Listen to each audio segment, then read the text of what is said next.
In today's video, I want to chat to you guys about the tax incentives for solar energy for businesses. Good day, my name is Heinrich Hugo. I'm an accountant and I've been in the accounting industry since 2008. And in today's video, I want to chat to you guys about the new tax incentives that's out there for businesses in South Africa. And just remember, before I go to the presentation, just remember to give the video a like and subscribe to my channel as well. And let me run to my computer, then I can share how this tax incentive works for businesses.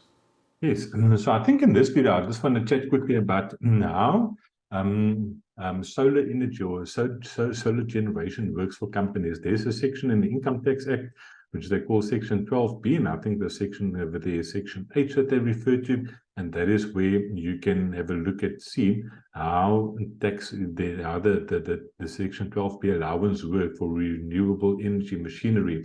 So I'm going to share the link of this article as well. It gives you quite a good indication of how it works. It is quite old. It was written in 2016, but the basics still stays the same. So they say that if you generate electricity from wind power, solar power, hydropower, biomass, then you can use the Section 12B to claim accelerated depreciation, actually, you see. So that is the main thing that you're after, because then you can claim your depreciation quickly. So normally they say, no, those type of things would normally have a 5-year period. But now they say if you use the normal Section 12B, then it means that the first year, if the generating capacity is less than 1 megawatt, let me quickly get to my spreadsheet. So if it's less than 1 megawatt, then you can claim 100% of the cost of that system in the first year that you installed it.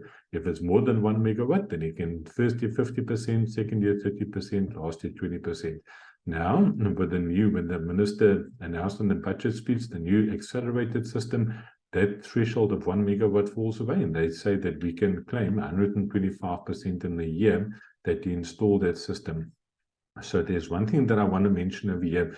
If you look at individuals, then they say that you can only claim 15%. You get a rebate on the cost of the panels itself. For companies, they talk about the system as a whole. So this is something that we're still waiting for them to clarify, as which part of this, whether it's only going to be the panels or whether it's going to be the cost of the whole system. And that is what I'm not 100% sure about. But based on this articles, the whole girl talks about how it works and that type of stuff, and proposed amendments. So here, they say, in this part of the article over here, they say that the whole system as a whole needs to be in place in order to generate electricity.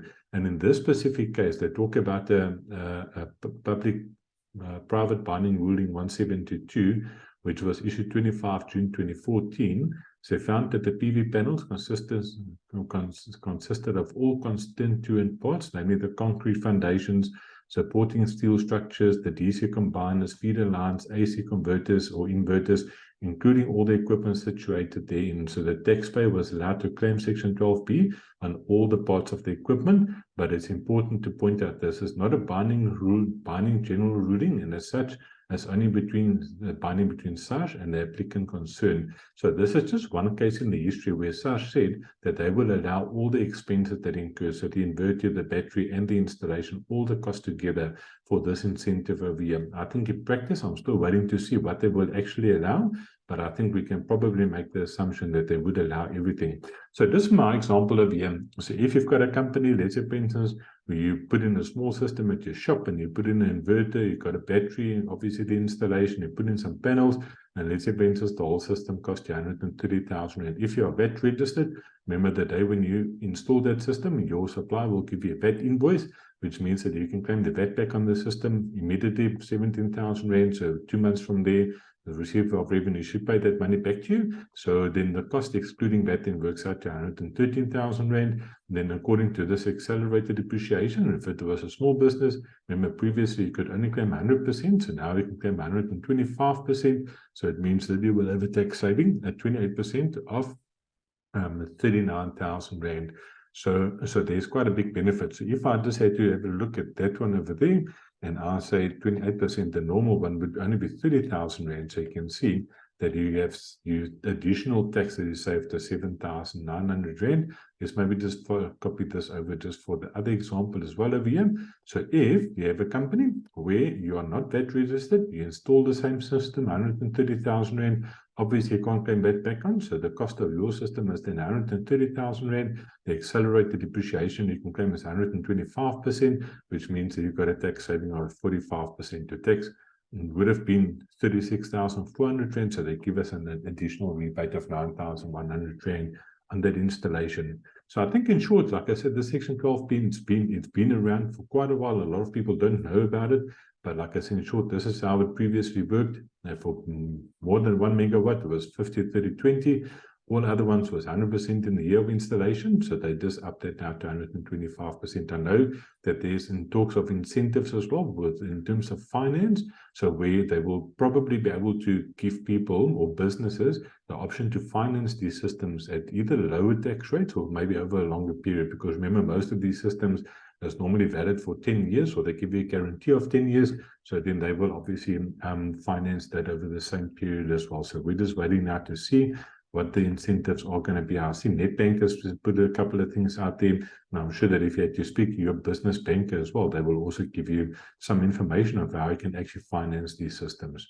Because if you can do it, that's really great. I had an example now of one of my clients who's got a printing business. They spend about 6,500 Rand per month on electricity. So they installed a system of 450,000 Rand. They had to put a 10% deposit down of 45,000 Rand. And then what then happens is then the installment on that agreement, I think, was 7,500 Rand. Once the receiver of revenue pays back the VAT on their system, that's got to be paid back to the bank. And then the electricity or the repayment drops down to 6,500 Rand, which is the same as what the electricity usage is.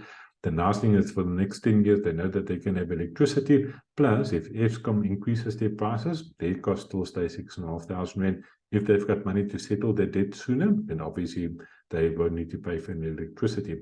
So I think there's a couple of incentives out there for businesses to go solar. And I think this is a really good move from our government to give them this 125% deduction in the year you can install it.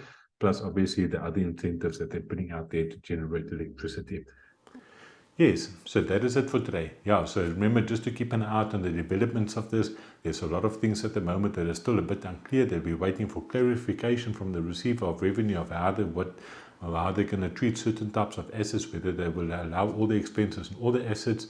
And I will obviously give you guys an update on my channel once there's more clarity on the subject itself.